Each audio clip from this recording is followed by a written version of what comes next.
What's up mga ka-Mac Bro? Welcome back sa ating channel. So kung bago ka sa ating channel, don't forget to subscribe para lagi kang updated. So we have a new topic for today. So ang title is mga dapat paghandaan bago mag-apply sa legit agency papuntang Australia. Kung balak mo mag-apply sa agency para makapunta or makapagtrabaho sa Australia, pakinggan mo muna to. Hindi porket may agency makakapunta ka na agad. Hindi rin porket may job offer, approve ka na. At hindi rin porket may pera ka, guaranteed na ang visa mo. Marami ang na-scam. Marami ang na-deny. Hindi dahil mana sila, kundi dahil hindi sila handa. Sa video na to, pag-uusapan natin lahat na dapat mong paghandaan o dapat mong malaman bago ka papumunta sa agency. So disclaimer lang, hindi ako migration agent. I'm just sharing based on research at real world process understanding, and ang goal ko dito ay bigyan ka ng reality check para hindi ka magkamali while you are processing or while you're applying for the position na ini-aim mo para makapunta ka dito sa Australia. Syempre, before that, let's have an intro. Macro's name, say it loud. Macro, yeah, we're rising up tonight. Hands up high, feel the city light. No excuses, we just living right. Working hard, but the dream's inside. Macro, can you feel that fire? Heartbeat drum, take it higher. For my fam, my soul, my pride. Macro, yeah, we ride, we ride.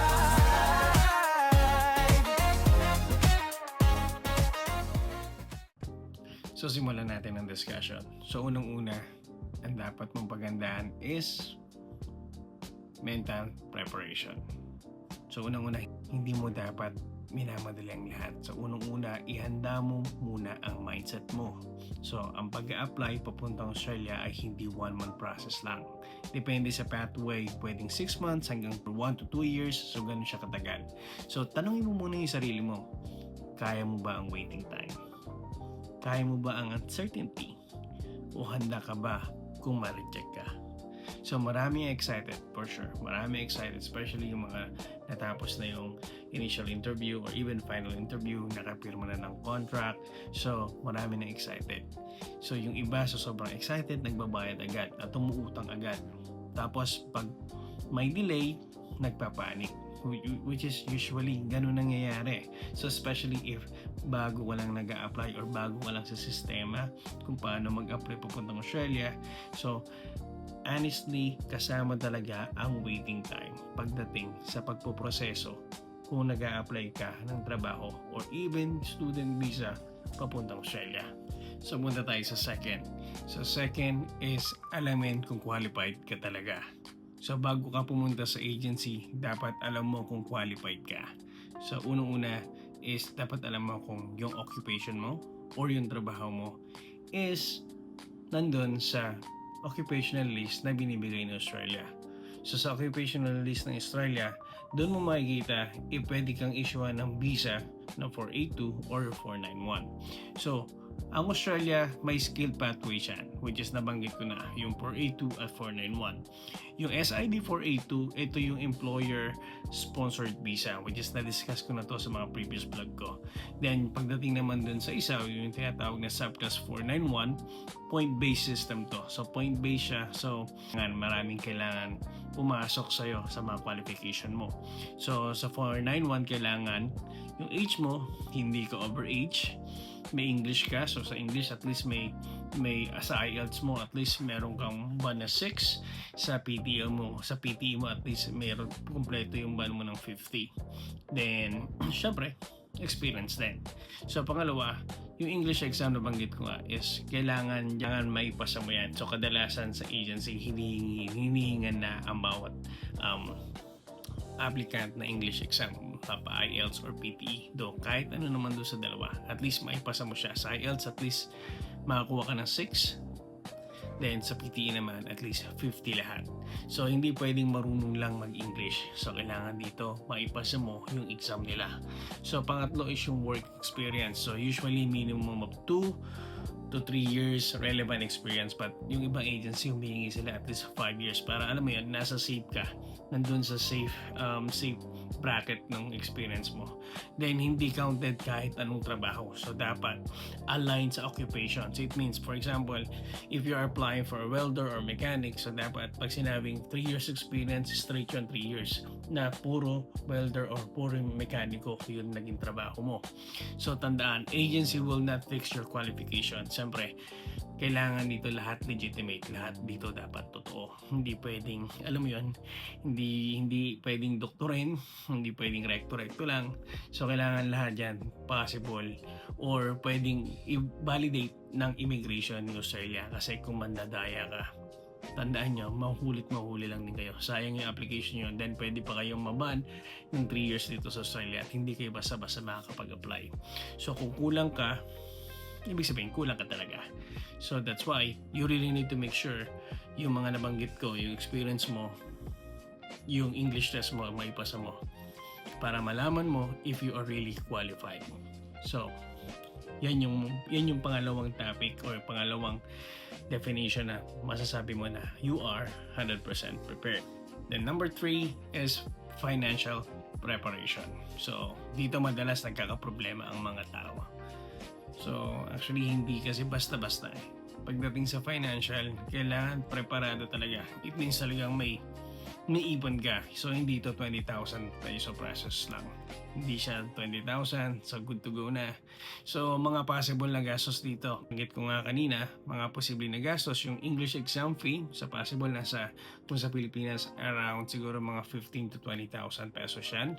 Yung skill assessment, kasi required na ngayon yan.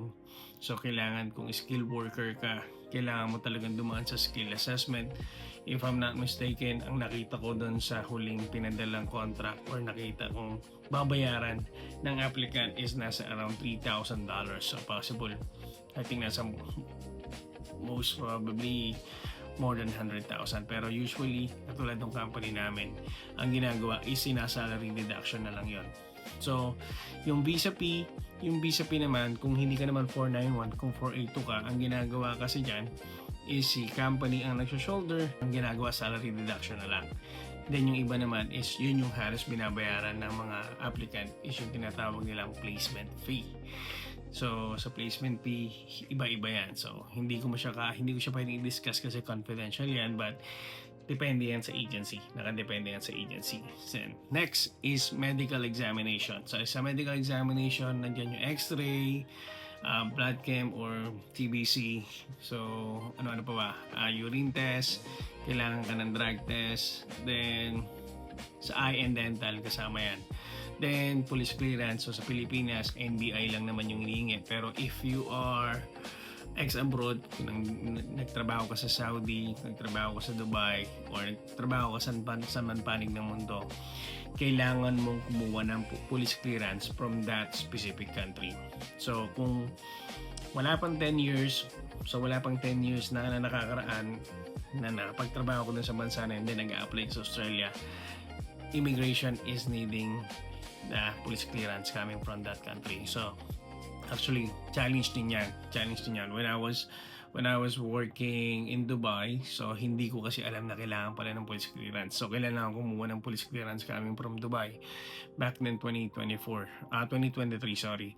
Yun yung pinapasok ko na yung mga requirements ko sa agency. So buti na lang, meron akong kasamahan pa na nagtatrabaho doon sa Dubai, pinag-usapan ko na para makakuha ng police clearance ko. So hindi naman ganun kahirap actually. Pero depende pa rin sa bansang pinuntahan nyo. So yun. Then syempre, yung document authentication. So I'm not pretty sure kasi ang nangyari sa akin, since lahat naman ng documents ko, especially sa school, pinasa ko lang which is galing naman sa school yon, may tatak naman yon, may dry seal yon. So I don't see any problem with the documentation. Sa mga COE, hindi naman totally hinihingi nila na ipa-authenticate mo pa yan since galing naman sa company yon, and meron namang way para i-verify yon sa SSS, kasi sa SSS contribution nyo makikita naman yung name ng mga companies nyo. So doon pa lang magmamatch na yung COE mo at doon sa nag-contribute ng SSS mo. Then syempre plain ticket, usually kasama naman na yan sa placement fee na binabayaran nyo, dahil minsan sagot din naman ng employer yan. Then, initial settlement fund pagdating sa Australia. So, di naman lahat pagdating dito sa Australia is may bahay na or may matutuluyan na. So, at least, dapat meron kang pocket money kahit pa paano na panda down sa bahay para pagdating mo dito may matitiraan ka na agad. So medyo mahirap yon, medyo tricky yun, pero actually ang ginagawa naman most of the company dito parang at least 1 week patitirahin ka muna sa compound nila, then some of the employers naman ay tinutulungan naman sila para makapaghanap ng bahay, and some of the employers meron na talagang bahay na pwedeng tirahan, uupahan nyo na lang. So maraming pwedeng setup, marami kayong pwedeng i-anticipate, especially kung mag-apply ka ng Australia. So yun yung mga anticipation na dapat mong pagandaan pagdating sa financial. So kailangan 100% financial prepared ka pagdating dito sa Australia. So next, syempre nabanggit ko na kanina pagdating sa mga documents. So document preparation. Yan yung maraming nagsasabi na aplikante na ang hirap. Ang daming documentation na dapat ipasa, ang daming documentation na dapat ihanda. So, ang mga basic documents lang naman ang kailangan nyo handa is yung syempre, unang-una, valid passport. May passport ka at na may validity ng 1 to 2 years. Then, syempre, yung diploma mo o TOR mo, kasama yan. Certificate of Employment o COE. Then, syempre, updated CV. So, kailangan dito Australian format yung gagamitin mong CV. Which is some of the agency naman is binibigyan kayo ng format kung paano nyo i-edit yun. So, hindi naman siya ganun kahirap. I-edit nyo lang, ipapasok nyo lang yung information ng mga previous company nyo. So, madali lang yan. Actually, CBFG, napakadali lang yung binibigay nila at honestly, helpful nila pagdating sa pag-aasikaso ng mga documentation. Hindi ka nila pababayaan. So hopefully sa mga ibang agency sa Pilipinas, baka ganun din naman kasi ang agency naman, usually sa mga agency Pilipinas, tinutulungan naman talaga nila yung mga applicant. So pagdating naman, so from basic to advanced, so syempre sa advanced, nandiyan yung detailed job description mo. Kailangan i-detalye mo yan, lalo na sa CV mo. Then usually hinihingi din ng agency ng mga payslips as a proof. Usually, ang hinihingi ng agency is yung pinaka-recent company or saan company ka nagtatrabaho sa lukuyan. So, humingi sila ng mga copy ng payslips. Then, tax record kung meron, but I'm not really sure kung hiningi pa sa akin that time yun. Parang hindi na yata. So, training certificate, yan ang napakahalaga. Training certificate sa TESDA, training certificate kung ano mang job description or papasukin mo. So usually naman ang mga training certificate natin sa Pilipinas is coming from TESDA. So yan, napakahalaga niyan. Then even yung mga internal training nyo sa company nyo, magandang balay. Mas maganda tinatabi nyo yan. Then kahit na mekaniko ka, welder ka, construction worker ka, mason ka, carpenter ka, lahat ng training nyo internally sa construction site, sa company nyo, dapat tinatabi nyo yan kasi malaking factor yan pagdating sa pag-a-apply. Kasi it means na dumaan ka na lalo na sa safety. Mga construction workers na nagkaroon ng mga safety training sa loob ng kanilang worksite, malaking impact yan. Malaking advantage yan na meron ka yan. So, dapat tinatabi niyo yan. Sabi nga ng airport ko nun, lahat ng mga training na yan, itabi mo yan kasi pambala mo yan pag nag-apply ka. Which is, honestly, totoo yan. Malaking yan. Malaking advantage yan pag nag-apply ka ng abroad. So, syempre, next is yung immigration check consistency. So, lahat ng documents mo kasi dapat consistent yan. Again, sabi ko nga sa inyo, hindi pwede ang doktor dito. Okay? Hindi pwede ng doktor ng dokumento, hindi pwedeng galing recto. So, dapat lahat yan verifiable, totoo, at honest ka. So, halimbawa lang, kung ang job title mo ay supervisor, pero ang duties mo para sa helper lang, red flag na agad yan. So, medyo baka magkaroon ka ng problema. So, posibleng mag-result pa yan ng pagkaban mo dito sa Australia para makapag-apply ka ng trabaho. So, dapat lahat ng details mo na nilagay mo sa CV mo or sa resume mo, then doon sa COE na meron ka, dapat align yan. Align lahat ng details nun. So, dapat align ng papel sa actual na experience mo. Hindi pwedeng sinabi mo dito na karpintero ako, pero pagdating sa skill assessment, patay na. Hindi mo na kayang explain or hindi mo na kayang i-execute. Sa skill assessment, kinukuhaan yata sila ng video or nagre-record sila ng video habang ginagawa nila yung isang task. So, kailangan alam mo, may alam ka at totoo yung experience mo. So, panglima, paano malalaman kung legit ang agency? So, napaka-importanting part nito, siguraduhin na license ang agency under POEA. Okay? So, dapat lisensyado sila ng POEA or may POEA number sila. So, makikita nyo naman usually sa mga agency na nagpo-post dyan sa Facebook or is licensed or accredited mismo ng POEA. Then second is kailangan license sila, meron silang license ng Department of Migrant Workers. So usually hindi nyo na masyadong pansin yung Department of Migrant Workers, pero ang dapat nyong tinitingnan, especially sa mga nandyan sa Pilipinas, if POEA license sila. Yan. Napaka-importante yan. So check mo yung official website kung may valid license at job order. So makikita mo naman yan, usually ang mga agency meron agad yan. Pinapakita nila yan sa mga Facebook pages nila, even sa website. Then green flag, syempre, kung merong physical office. Yan yung number 1. Number 2, may written contract bago magbayad. Usually, nagsasend sila ng contract, nagsasend sila ng mga list of requirements. So, actually, hindi naman basta-basta naniningil ang agency. As long as na hindi ka pa paalis. Usually, ang agency naniningil lang yan a day before ka umalis. Naniningil sila ng placement fee. Pero, bagong lahat in a process, doon pa lang sa proseso, hindi yan basta-basta humingi ng pera or hindi yan nagpapabayad agad. Not unless lahat is tapos na, meron ka ng visa, nandyan yung visa mo, nandyan yung plane ticket mo. That's the time pa lang ikaw pwedeng magbayad or magbigay ng placement fee sa kanila. Then, syempre, transparent yung mga fees na pinababayaran nila sa iyo. Then, syempre, may official receipt. May resibo.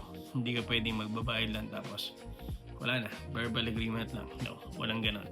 Walang ganon. For almost like 14 years kong pagtatrabaho, dahil ilang beses na rin naman ako lumabas ng bansa, usually ang mga agency, pagkabayad mo, binibigyan kayo ng resibo OR mismo, official receipt. So yun yung katunayan. So ano yung mga red flags na dapat tinitingnan sa agency? So red flags is pag sinabi lang sure approve, na walang ganun, walang sure approve. Then second, no IELTS or no English exam.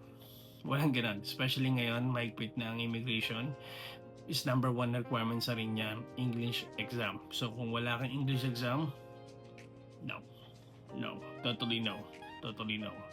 So usually ngayon talagang humihingi na sila ng English exam, especially sa mga applicants na katulad ng binanggit ko before sa huling vlog ko, humihingi na ang English exam, especially sa mga applicant na hindi nakatungtong ng first year college.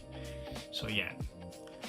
So, ang hinihinga ng English exam is yung mga high school graduate. So, kung nakatapos ka ng first year, naka 2 semester ka ng college, technically hindi na sila hinihinga ng English exam. So, again, kung high school graduate ka lang, then TESDA or training certificate ka lang, that's a time na hihingan ka nila ng English exam. Pero kung at least nakapag-college ka, natapos mo yung college or at least naka-2 ka sa college, natapos mo yung 2 semesters sa college, totally wala ka na English exam. Hinihinga na lang nila is yung English medium certificate from your high school and college. So yan yung hihingin sa inyo just in case hindi ka na sabihan na mag-English test ka. Okay? Then next is tourist visa muna tapos convert. No, walang ganon. Hindi ka pwedeng magtrabaho if you are under a visit visa or tourist visa dito sa Australia.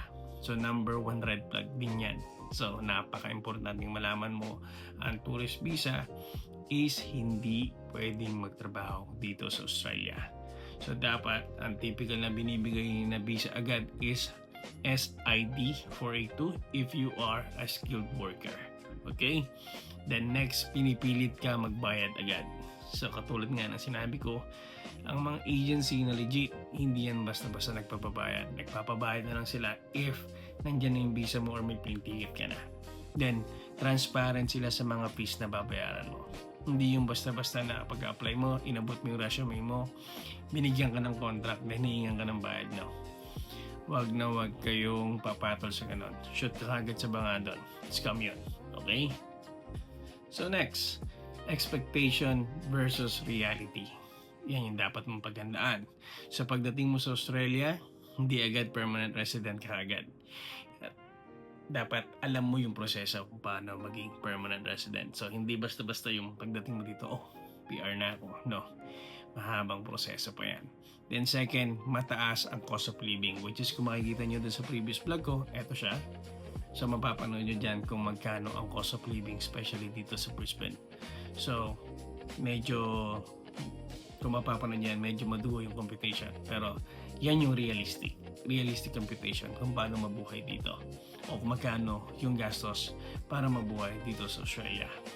Then, of course, culture adjustment. So, ang Australia is multicultural. Iba-ibang lahi dito, hindi lang basta mga Aussie nakatira dito. So, iba-ibang lahi. May Taiwanese, may Thai, may Filipino, may Indians, may Chinese, may Koreans, may Japanese. So, multicultural siya. So, kailangan mo talaga mag-adjust. Hindi pwede sila yung mag-adjust sa'yo.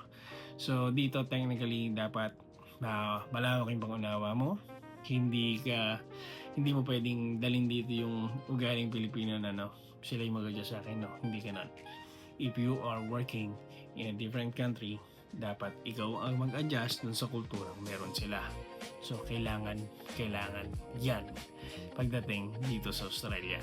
So, possible regional area assignment. So, syempre, if sinabi sa'yo ng employer mo, this is our main office nandito sa city, nasa Brisbane, pero papadala ka nila sa Mines, sa Rockhampton, sa malalayong lugar, sa mga remote area or regional area. So, yan, dapat paganda mo yan. Usually, ang regional area, hindi siya katulad ng city na lahat is pwede mong punahan. Maraming mall, maraming convenience store, maraming Woolies. So, sa mga remote area katulad ng Rocky, na ng remote area papuntang North Queensland, so hindi ganon karami yung mga store or shop na pwede mong puntahan. So, mag-a-adjust ka pa rin talaga.